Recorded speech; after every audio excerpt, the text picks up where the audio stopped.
அறிவை தேடும் உங்களுக்காக பிரத்யேகமாக வடிவமைக்கப்பட்ட இந்த ஆழமான அலசலுக்கு உங்களை வரவேற்கிறோம். இன்னைக்கு நாம ஆண்களின் மலட்டுத்தன்மைக்கு ரொம்ப முக்கியமான ஆனா அதிகம் பேசப்படாத ஒரு விஷயமான வேரிகோசல் பத்தி அலசப் போறோம். ஆமா, இது ரொம்ப முக்கியமான ஒரு தலைப்பு. அதாவது கால்கள்ல சிலருக்கு நரம்புகள் புடைத்து கொண்டு வெரிகோஸ் வெயின்ஸ் வர்றத நீங்க பார்த்திருப்பீங்க இல்லையா? அதே பிரச்சனை விரைப்பையில, அதாவது ஸ்க்ரோட்டம்ல வரும்போது அது வெரிகோசெயில்னு சொல்றோம். ஓ, அப்போ இது விரைப்பையில வர்ற வெரிகோஸ் வெயின்ஸ் மாதிரி. சரி, இது பார்ப்பதற்கு சின்ன நரம்பு பிரச்சனை மாதிரி தெரிஞ்சாலும் உள்ள ஒரு பெரிய வேதியியல் மாற்றத்தை ஏற்படுத்துதுன்னு சோர்சஸ் சொல்லுது. கண்டிப்பா. ஒரு காரோட ரேடியேட்டர் பழுதானால் என்ஜின் எப்படி அதிகமா சூடாகுமோ அதே மாதிரி தான் இங்கேயும் நடக்குது. ரத்தம் சீராக மேல போகாம தேங்குறதால அந்த இடத்தோட வெப்பநிலை அசுர வேகத்துல அதிகரிக்குது. அப்போ இந்த சூடு அதிகமாகறதுனால உள்ள ஏதோ பெரிய ரசாயன தாக்குதல் நடக்குது, கரெக்டா? கரெக்ட். அந்த அதிகப்படியான வெப்பம் உள்ள ஒரு வகையான ரசாயன தாக்குதல தொடங்குது.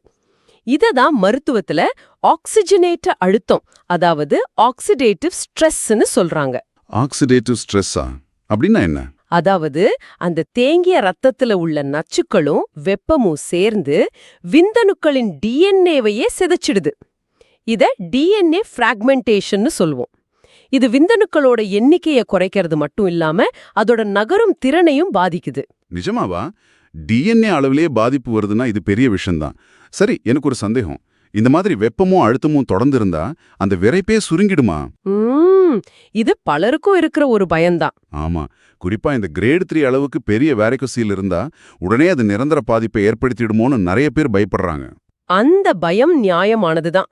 ஆனா ஆய்வுகளின்படி பார்த்தா விரைப்பை சுருங்குதல்ங்கிறது ஒரே ராத்திரியில நடக்கிற ஒரு மேஜிக் கிடையாது. அது ரொம்ப ரொம்ப மெதுவா படிப்படியா நடக்கிற ஒரு விஷயம். ஓ, அப்படியா? கொஞ்சம் கொஞ்சமா தான் நடக்குமா? ஆமாம்.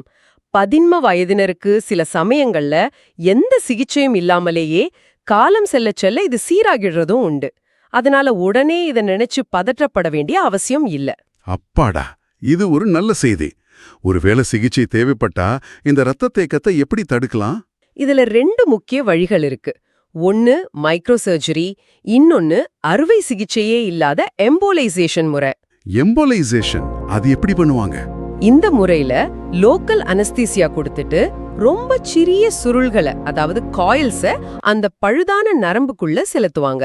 அந்த சுருள்கள் உள்ள போய் என்ன பண்ணும்? ரத்த ஓட்டத்தை எப்படி சரி செய்யும்? அந்த சுருள் ஒரு ரோட் பிளாக் மாதிரி செயல்படும்.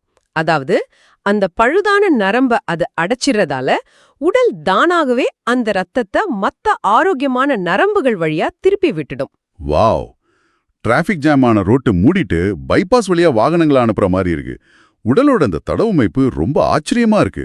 ஆமா, ரொம்பவே ஆச்சரியமான விஷயம்தான். ஆனா இன்னொரு முக்கியமான விஷயமும் இருக்கு. என்னது அது? ஒரு முறை பைபாஸ் பண்ணிட்டா பிரச்சனை வராதுன்னு நம்புறாமா? அப்படி 100% உறுதியா சொல்ல முடியாது. 1% முதல் 15% வரை இது மீண்டும் வர வாய்ப்பு இருக்கு. ஆனா மைக்ரோ சர்ஜரி முறையில இந்த வாய்ப்பு 2%க்கும் குறைவுதான். ஓஹோ, அப்போ மைக்ரோ சர்ஜரி இன்னும் கொஞ்சம் எஃபெக்டிவ். சரி, சிகிச்சை பண்ணன உடனே விந்தணுக்கள் எண்ணிக்கை அதிகமாயிடுமா? இல்ல, கண்டிப்பா கிடையாது. சிகிச்சை முடிஞ்ச உடனே எல்லாம் மாறிடாது. மனித உடல்ல ஒரு புதிய விந்தணு முழுமையா உற்பத்தியாகி வர 74 நாட்கள் ஆகும். 74 நாட்களா? ரொம்ப டைம் எடுக்குதே. ஆமா, அதுதான் இயற்கையோட காலக்கேடு. அதனால பழைய சிதைந்த விந்தணுக்கள் வெளியேறி புதிய ஆரோக்கியமான விந்தணுக்கள் உருவாகி பலன் தெரிய குறைந்தது 3 to 6 மாதங்கள் வரை ஆகும். அப்போ பொறுமை ரொம்ப முக்கியம். வேரிகோசல்ங்கிறது ஆண்களின் மலட்டுத்தன்மைக்கு பெரும் தடையா இருந்தாலும் அதை முழுமையா குணப்படுத்த முடியும்னு இன்னைக்கு தெரிஞ்சுக்கிட்டோம். கண்டிப்பா சரியான நேரத்துல சரியான சிகிச்சை எடுத்தா இதுல இருந்து முழுசா வெளியே வர முடியும். ரொம்ப சரி. ஆனா நேர்களே, உங்ககிட்ட ஒரு விஷயம் சொல்லணும்.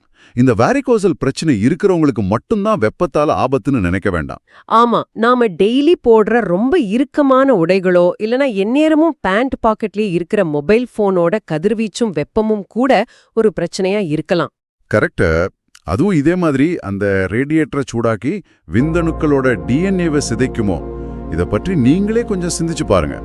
இந்த ஆழமான அலசல் உங்களுக்கு ஒரு புதிய பார்வையை தந்திருக்கும் நம்புறோம். ஊக்கம் தரும் பொன்மொழிகள் மற்றும் உண்மை தகவல்களை அறிய புலி மோட்டிவேஷன் அண்ட் ஃபேக்ட்ஸ் சேனலை சப்ஸ்கிரைப் செய்யுங்கள்.